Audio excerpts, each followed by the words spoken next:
Hi, this is Sonia from An Enthusiastic Reader. Hello, it's 2 days in a row. I'm doing another tag. This one is the birth year tag. Okay, so I saw this tag. I saw Sandy at Miss Reads a Lot do the tag, and I also saw another Bibliophile Reads do the tag. And he presented a challenge in a sense, because he said he didn't know if he wasn't going to tag any women because he didn't know if they would be willing to give their birth year. And I thought, well, let's normalize giving our birth year. So I'm doing the tag, which was originally created by Ollie at CriminOlly. So I'm linking all these videos down below. I have not watched anybody else's version of the tag because I didn't want anyone to think I was stealing their answer. When I saw the tags, I started writing down some possible answers. So I'm just going to go with what I have. And I just thought this was such a fun tag. So thank you, Ollie, for creating it. Okay, first question. Have you read any books published in the year you were born? The year I was born is 1966, and I have read a few books from that year. The ones I have read are The Last Picture Show by Larry McMurtry. The second one I read was The Man Who Went Up in Smoke, and that is part of the Martin Beck series, and I forgot to write down the author's name, but I will put it here in the text. And I read Speak Memory by Vladimir Nabokov, and Valley of the Dolls, a long, long time ago, by Jacqueline Suzanne. If so, what is your favorite and why? So out of those, it's kind of a toss-up between Speak Memory and The Last Picture Show. The Last Picture Show was just this really poignant, sad story about what was life in East Texas, a very small, kind of dilapidated town, and all of the relationship problems between all the people who lived there.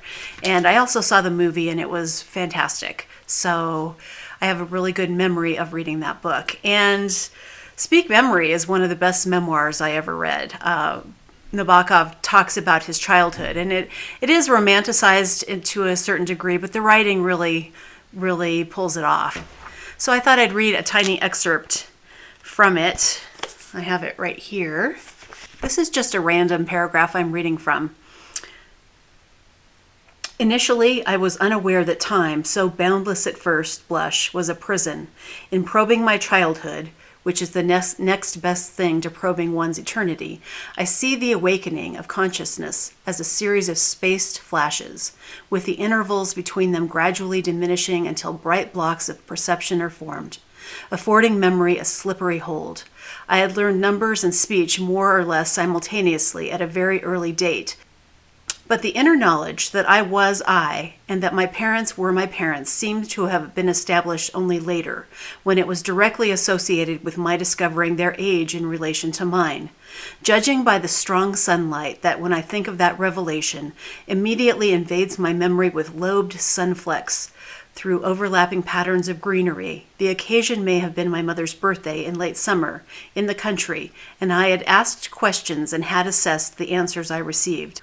All of this is as it should be according to the theory of recapitulation.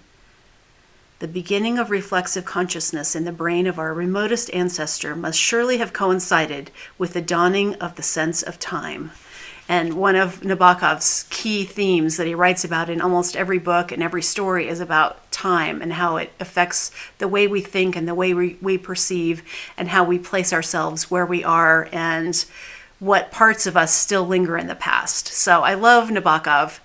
I haven't read him in a long time. I was in a huge, passionate reading frenzy of Nabokov a long time ago, and I maybe should revisit him a little bit more. If you haven't read any birth year books, which one do you pledge to read in the next 6 months, and why have you chosen it? Well, I have read books in my birth year, but I thought I'd go ahead and just throw a book out there and see if I would like to read it. And I picked The Crystal World by J.G. Ballard, only because I have always wanted to read Ballard and still haven't. So I thought I wanted to give him a try at some point. Have you read any books published in the year you turned 18? So the year I turned 18 was 1984. And so I've read several. There weren't as many books as I thought that I had read published in 1984 that were particularly popular, but I went through the list, and here are the ones. What's your favorite and why? And so what is your favorite and why? So I chose Love Medicine by Louise Erdrich. That was probably one of the first Erdrich books I had read.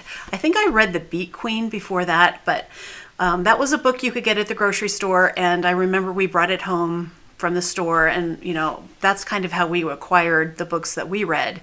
And I just fell in love with the way that she told the stories about the families, and the way that the idea of time not being linear, and the stories kind of all weaving into each other to create this tapestry of family and culture and sadness and despair. So I've reread that book since then, and it did hold up.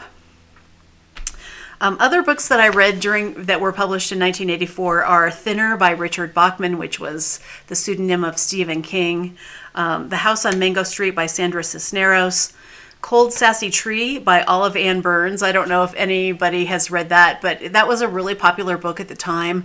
Kind of a funny family story. I think it took place in the South, and people just loved that book. And I remember glimmers of it, but I haven't seen anyone ever talk about it here on BookTube. Hotel du Lac by Anita Bruckner, and The Witches of Eastwick by John Updike. I have not read Hotel du Lac, but that's a book I would like to read. Of the last 10 books you read, how many were published before you were born? I looked at my list, and the only one that's published before I was born of the last 10 books is Vera by Elizabeth von Arnim. Do you prefer them to newer books? Do I prefer them to newer books? No, but I do love old books. There's just something different about reading a book that was written a long time ago, and so I will never stop getting tired of reading books that are old. What is your favorite movie from your birth year, and why? This was fun. I went through the list. I hadn't seen a lot of the movies that were put out in 1966, but my favorite one that I remember is The King and I, and it's set in World War I in France, and it stars Alan Bates, and it's about a World War I soldier. And forgive me if you already know the details about this, or you know them better than I do, because it's been a long time since I've seen it. But this regiment of soldiers stumbles upon what is called an insane asylum in France, and so they, instead of going to fight in the war, they check themselves into this place where all of these people who are suffering from some form of mental illness or something. I'm pretty sure this movie could not really be put out today. I'm sure that it's